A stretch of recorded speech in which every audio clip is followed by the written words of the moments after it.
welcome back everybody, and what you're looking at right there is a 737 MAX tail skid. The primary purpose of a tail skid is for protection for the aft bulkhead as well as the fuselage structure behind there. This is in case the aircraft over-rotates and has impact with the runway. From the outside, visually, you can see three main components: the skirt fairing, the wear shoe, as well as the warning placard. On the inside of this, there's something that's very rarely seen: the energy absorber cartridge, better known as the frangible cartridge.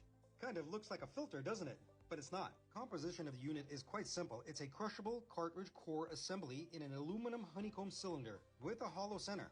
It has two pivot points, one up top that goes to a fuse pin and the other one to the drag lever. The point is, when you have impact with the runway, this thing will collapse and crush to prevent damage to the fuselage, absorbing the impact in a sense. But it gets more complicated than this. It's not as simple as it looks. The reason I say that is because this little unit has multiple levels of damage that it can absorb. We will begin with a small force of impact. Let's say the pilot over-rotates just slightly and only hits the wear shoe. Scuffs on it, it also may break off, but it's absorbing some of the punishment. There are 4 wear dimples on the lower surface of the chute, 2 forward and 2 aft. If the tail strike is significant enough to where the damage goes past those little dimple markers, then we have to replace the wear shoe. Okay, so now let's say the aircraft had a larger force of impact to that little unit. This is where the frangible cartridge comes into play. On impact, it will absorb the force and get crushed. At that point, the wear shoe is completely gone, the cartridge gets smashed, and the little band right there, the red and green band, is a nice little tattletale for us. If the green is not showing, that means that cartridge is crushed.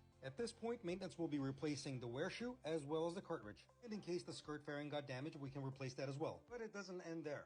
Let's say the aircraft now has a very large force, heavy impact. There's another redundancy behind this: the fuse pin. Remember, this whole time we're getting tail strikes and no structural damage. Let's say it gets to this really heavy force. This is going to be your last prevention point of preventing any kind of structural damage. The fuse pin will snap and allow that unit to go up a little further, thus preventing structural damage. At that point, we're replacing that whole unit.